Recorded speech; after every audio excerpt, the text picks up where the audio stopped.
Welcome to Muppet Vlog, where your idea of reality is scrambled, battered, smashed, or shattered.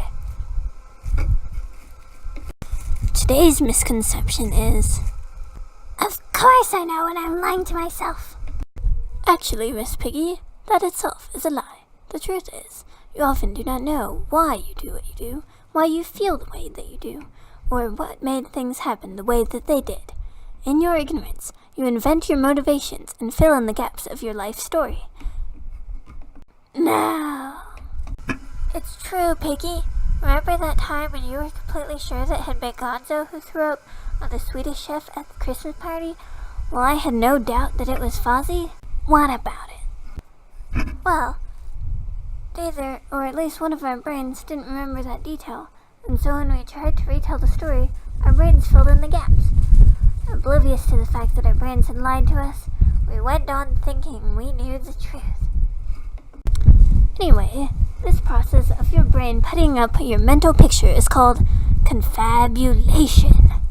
Scientific experiments have been conducted showing evidence that confabulation really does happen. For example, Richard Nesbitt and George Miller conducted an experiment where they lined up 4 stockings that were exactly identical and asked people to choose the one they liked the best.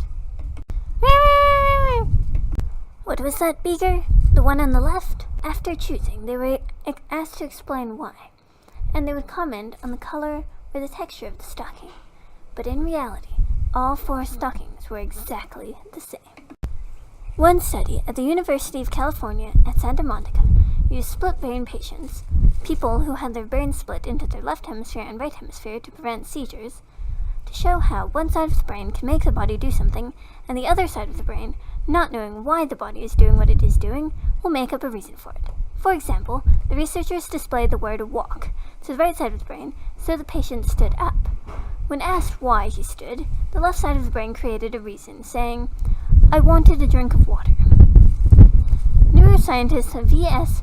Ramakandran once met a split-brain patient whose left hemisphere believed in God, but whose right hemisphere was an atheist. Essentially, there were 2 people in one body.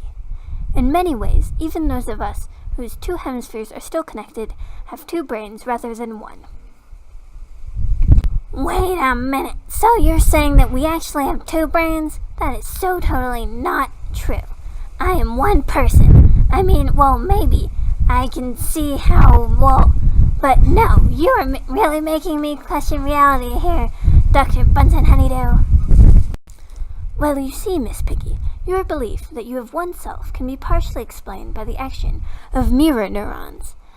These are the brain cells that put you in another's shoes, that make you feel another's pain or joy. These clusters of brain cells create empathy. Interestingly enough, it has recently been shown that these neurons also fire when you yourself do things, as if you were watching yourself. In this way, you are a story that you tell yourself. In the end, you are not so smart. Thank you for watching Muppet Vlog.